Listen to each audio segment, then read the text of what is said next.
Assalamualaikum warahmatullahi wabarakatuh. Hari ini Bu Dewi akan melanjutkan penjelasan Bu Dewi yang minggu kemarin. Kalau minggu kemarin Bu Dewi menjelaskan sampai dengan hasil teknologi manusia praaksara. Sekarang kita akan melanjutkan dengan jenis-jenis kepercayaan masyarakat praaksara. Nah, langsung saja, kepercayaan manusia purba mulai muncul sejak masa berburu dan mengumpulkan makanan tingkat lanjut. Ya, jadi sejak masa berburu dan mengumpulkan makanan tingkat lanjut, manusia purba sudah mulai mengenal kepercayaan. Mulai muncul. Kepercayaannya itu apa? Pada zaman megalitikum muncul kepercayaan yang mendorong masyarakat melakukan pemujaan terhadap roh leluhur. Jadi, kepercayaan yang awal mula muncul pada manusia purba di masa praaksara adalah pemujaan terhadap roh leluhur. Sistem kepercayaan ada 3: animisme, dinamisme, dan totemisme. Animisme adalah kepercayaan bahwa roh nenek moyang akan selalu mengawasi dan melindungi mereka. Oleh sebab itu, mereka terdorong untuk melakukan pemujaan terhadap roh nenek moyang karena dianggap akan selalu mengawasi dan melindungi mereka. Dinamisme adalah kepercayaan bahwa benda-benda tertentu seperti batu dan pohon besar mempunyai kekuatan gaib. Jadi mereka akan mengkeramatkan pohon besar atau batu besar. Yang ketiga, totemisme, yaitu kepercayaan terhadap binatang-binatang tertentu sebagai lambang nenek moyang. Penguburan jenazah. Selain melakukan berbagai ritual untuk pemujaan terhadap roh nenek moyang, masyarakat pada masa itu juga sudah mengenal sistem penguburan bagi orang yang meninggal. Sistem penguburan pada masa itu yaitu penguburan primer dan sekunder. Penguburan primer atau penguburan langsung. Dalam sistem penguburan ini, mayat hanya dikubur sekali dalam tanah atau dalam sebuah wadah seperti kendi gerabah atau peti batu. Yang kedua, penguburan sekunder atau penguburan tidak langsung. Dalam sistem ini, mayat dikubur langsung dalam tanah tanpa upacara penguburan. Setelah mayat menjadi kerangka, kuburannya digali dan kerangka diambil untuk dibersihkan, kemudian diletakkan dalam wadah berupa tempayan atau sarkofagus dan dikubur kembali disertai upacara penguburan.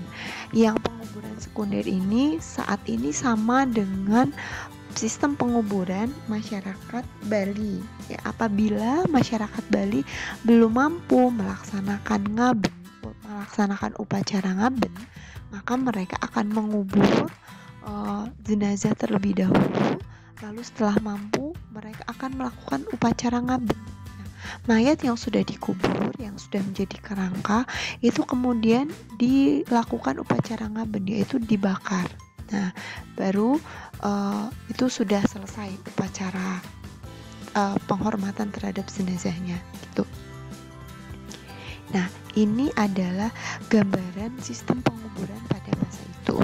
Ya, jadi ditempatkan di sebuah wadah berupa tempayan, namanya sarkofagus.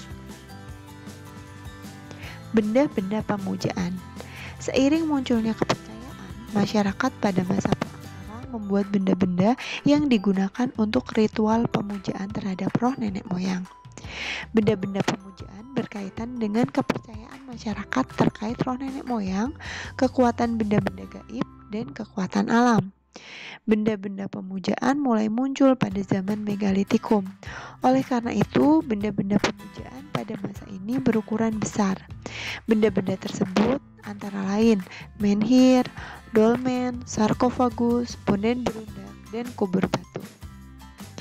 Nah, ini adalah contoh benda megalitikum. Ini dolmen, yaitu meja untuk meletakkan saji. Dan ini adalah kubur batu, tempat penguburan jenazah.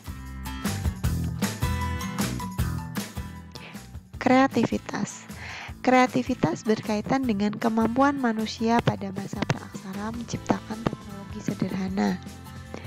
Nilai kreativitas manusia pada masa praksara dapat dilihat dari kehidupannya sehari-hari. Misalnya, saat manusia membutuhkan alat untuk memotong dahan pohon atau daging, manusia menciptakan alat semacam pisau yang terbuat dari bahan batu. Dengan mengenali kondisi alam dan belajar dari pengalaman dalam memenuhi kebutuhan, manusia berhasil menciptakan teknologi, meskipun dalam tingkat yang masih paling sederhana.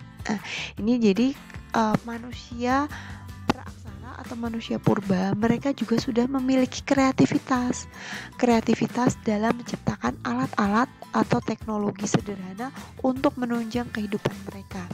Coba bandingkan dengan kreativitas manusia pada masa modern sekarang. Sekarang manusia sudah memiliki kreativitas yang sangat beragam dan lebih baik, jauh lebih baik. Contohnya, sekarang manusia bisa menciptakan teknologi robot, teknologi Android. Hal itu digunakan untuk apa? Menunjang kehidupannya. Nah, sementara pada masa itu manusia sudah kreatif dengan menciptakan atau membuat alat-alat dari batu. Nah, kalian jangan sampai kalah kreatif dengan manusia purba ya.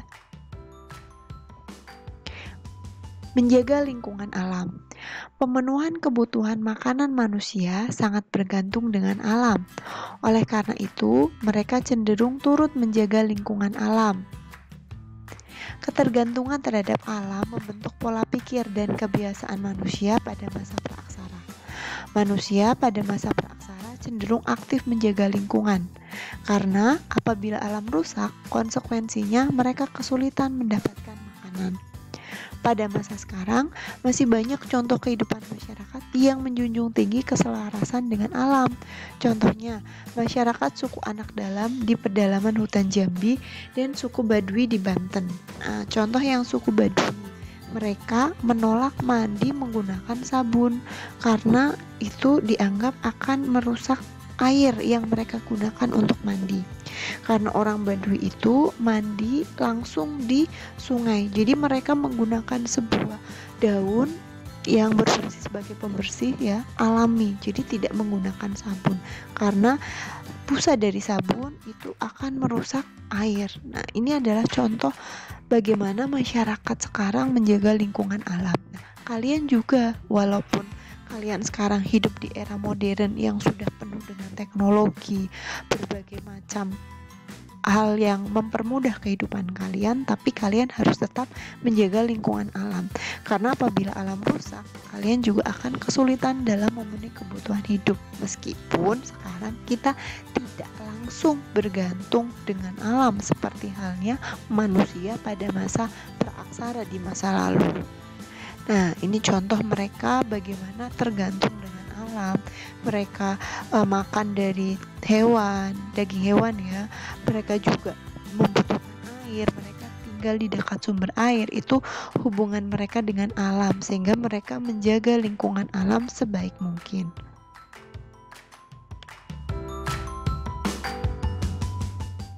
Hubungan sosial yang harmonis. Masyarakat praaksara juga sudah memiliki hubungan sosial. Adanya upacara penguburan menunjukkan manusia pada masa praaksara mempunyai hubungan yang sangat erat satu dengan lainnya. Mereka memiliki kepercayaan yang dianut bersama-sama. Masyarakat pada masa praaksara hidup secara berkelompok di gua-gua. Kondisi tersebut mendorong munculnya hubungan sosial dalam masyarakat. Kehidupan sosial yang harmonis ditunjukkan masyarakat dengan adanya pembagian tugas yang jelas dalam kelompok. Nah, ini adalah ilustrasi kehidupan masyarakat pada masa itu yang sudah melakukan hubungan sosial secara harmonis.